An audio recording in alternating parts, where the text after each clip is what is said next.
آپ کی محبت، آپ کی خلوص کہ شکریہ تو میرے پاس الفاظ نہیں ہے، لیکن میں بہت مشکور ہوں آپ سب کی کہ آپ کی محبت ہے. خیر و عافیت سے میں واپس آ گئی.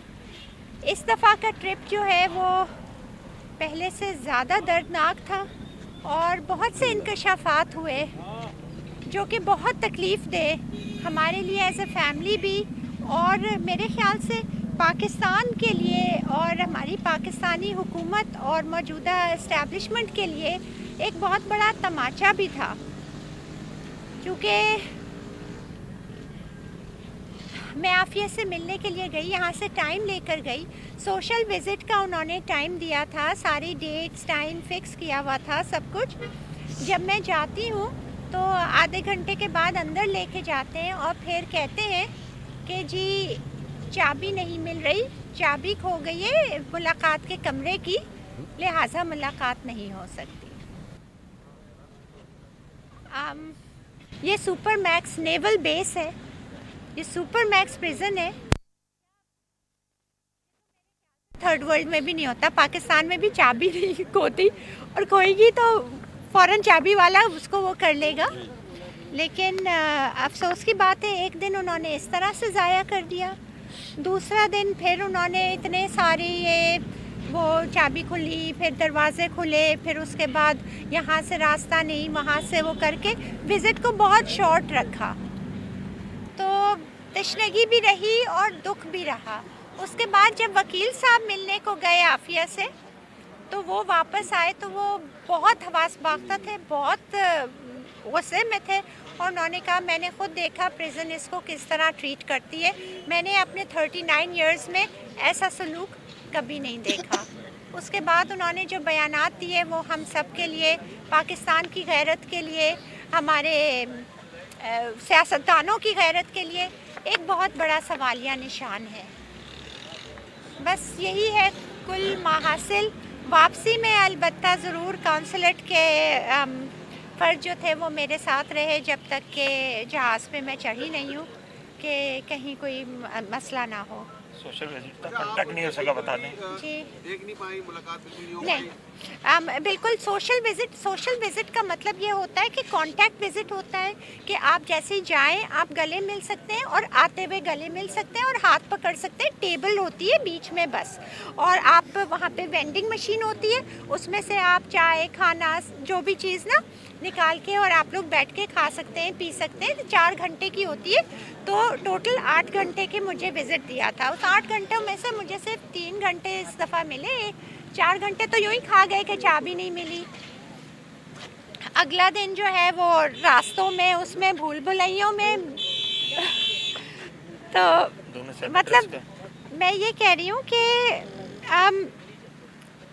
ظاہر ہے دیکھیں یہ وہی والی چیز ہے نا کہ جس طرح سے بھونڈا الزام لگا کے اور وہ آرام سے کھلے چھوٹ رہے ہیں، اور عافیہ بیچاری سزا کر رہی ہے کہ 6 فوجیوں سے نہتی کیسے چھین سکتی ہے. میں اس سے اپنا موبائل نہیں چھین سکتی. ایک مجھے کرے گا میں ادھر جاؤں گی کہاں گن چھین لینا، اور اسی طرح ایک سپر میکس میں چابی کھو جانا. Is it possible? obviously it's not, but it is so hilarious کہ پتہ ہے کہتے ہوئے بھی ہنسی بھی آتی ہے کہ ان کو شرم مگر نہیں آتی. لیکن افسوس کی بات یہ کہ دیکھیں یہ وزٹ پاکستانی ایمبیسی کے تھرو ہوا تھا، اسٹیٹ ڈپارٹمنٹ کے تھرو ہوا تھا. اس میں جب پریزن نے اگر یہ کیا تو پاکستانی ایمبیسی نے کیوں نہیں اٹھایا ہائیسٹ لیول پر؟ اور مطلب کیا کر رہے ہیں، ہماری کیا اوقات ہے؟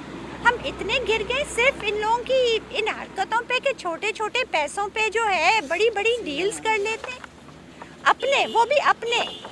دیکھیں اگر بیٹیوں کو بیچ کے عافیہ کو اور اتنے بچوں کو اور ان کو جن کو فخر سے کہا ہے کہ بیچا ہے، اگر بیچ کے ہمارے ملک کی ترقی ہو گئی ہوتی تو میں کہتی لو مجھے بھی بیچ دو، میرے ملک جو ہے وہ ترقی کر. لیکن کیا ہوا ہے، ہم تو ڈاؤن سے ڈاؤن ریورس گیئر میں جا رہے ہیں. تو بہت ہی افسوس ہوا، اور اس دفعہ تشنگی رہی. بس میں اس کو دیکھ کے روتی رہی، اور وہ بچوں کا اس نے بس یہ کہا کہ آپ کوئی رات نہیں گزرتی میں ان کا سوچتی ہوں، مجھے نہیں بتائے. وہ مجھے وہی اپنے چھوٹے چھوٹے بچے یاد ہیں اور میں روتے روتے بس کب آنکھ لگ جاتی ہے بچوں کی، اور پھر وہ روتی رہی کوئی تقریباً آدھا گھنٹہ، میں بھی اس کو دیکھ کے روتی رہی، اور اس دفعہ اس کی طبیعت پہلے سے بھی زیادہ ناساز تھی، تو بس یہ ہے کہ اس کی جان خطرے میں ہے، اور مزید زخم لگے ہوئے تھے، مزید اس کے اوپر تشدد ہوا تھا پچھلی بار سے، لیکن ساری چیز اور افسوس یہ ہے کہ عافیہ از اے پاکستانی سٹیزن، پاکستانی، ہماری ایمبیسی جو وہاں پہ ہے امریکہ میں، وہ امریکن انٹرسٹ کو دیکھ رہی ہے کہ جی ان کا قانون، جی کہیں بھی ان کے قانون میں یہ نہیں ہے جو میرے ساتھ ہوا، کہیں بھی نہیں ہے ان کے قانون میں، بالکل کانٹیکٹ وزٹ ہے الاؤڈ، میرے سامنے ہوئے ہیں لوگوں کے، یہ قانون نہیں ہے۔ انہوں نے کہا، آپ نے سر جھکا لیا، انہوں نے آپ کو چماٹ ماری، آپ نے دوسرا گال بھی آگے کر دیا، کب تک اتنا؟ دیکھیں رسپیکٹ ارن کی جاتی ہے، رسپیکٹ از ارنڈ، آپ اپنی بیٹی کے لیے مانگیں گے نا، کہیں گے اور سختی سے بھی کہیں گے نا، آپ کی عزت میں اضافہ ہوگا، کوئی آپ کو ذلیل نہیں کرے گا، آپ مان کے سر جھکائیں گے تو آپ ذلیل پہ ذلیل ہوتے رہیں گے۔ یہ چیز ہماری ایمبیسی کو سوچنا چاہیے کہ وہ ان کے انٹرسٹ دیکھ رہی ہے کہ ہائے کہیں وہ ناراض نہ ہو جائیں، یا ہمارے، ہم وہ لوگ ہیں جن کی ٹیکسوں سے وہ وہاں پہ بیٹھے ہیں، وہ اپنے عیش کر رہے ہیں، سب کچھ کر رہے ہیں، سارے بیوروکریسی پوری ہمارے ٹیکسوں سے چل رہی ہے نا، ہماری کمائی سے، ہمارے خون پسینے سے، ہمارا کوئی بھی حق نہیں ہے، ہم کوئی بھی حیثیت نہیں رکھتے کیا؟ اس طرح سے کیا کرنے کا تھا، معاملہ اٹھاؤں گا میرے، اب وزیر اعظم نے بیان تو دیا تھا کہ میں معاملہ اٹھاؤں گا وکیل صاحب کے بیان کے اوپر، اور ان کے پاس ثبوت بھی ہے، اگر اس کے بعد بھی ہمارے سارے محافظ اور سب اپنی بیٹی کی عزت پہ بھی ان کی غیرت نہیں جاگتی نا، تو میرے بہت پیارے ہم وطنوں، اگر آپ کو یہ وطن عزیز ہے تو پلیز جاگ جائیں، کیونکہ جب حکمرانوں کی غیرت ختم ہو جاتی ہے نا تو کچھ نہیں بچتا، وہ ٹکے کے مول بھی بیچ کھائیں گے سب کو، میرے تو یہی سمجھ میں آتا ہے۔ میں یہ سمجھتی ہوں کہ اس وقت پاکستان کے منہ پہ عافیہ کے ساتھ زیادتی کر کے پاکستان کی عزت پہ ہدف ڈالا گیا ہے، اب دیکھتے ہیں کہ ہمارے جنہوں نے حلف اٹھائے ہیں حفاظت کرنے کے، وہ اس عزت کو کیسے بچاتے ہیں، یہ سوالیہ نشان ہے۔ الیکشن آ رہے ہیں، جو اس پہ صرف آواز ہی نہیں عملی قدم نہیں اٹھاتا تو سمجھ لیں کہ وہ آئندہ پاکستان کے لیے بھی کچھ نہیں کرے گا۔ ڈاکٹر فوزیہ زندہ باد، ڈاکٹر فوزیہ زندہ باد، زندہ باد، زندہ باد۔ بہت شکریہ، بہت شکریہ۔ کچھ اور کوئی سوال ہے تو چلیں، تھینک یو، بہت شکریہ۔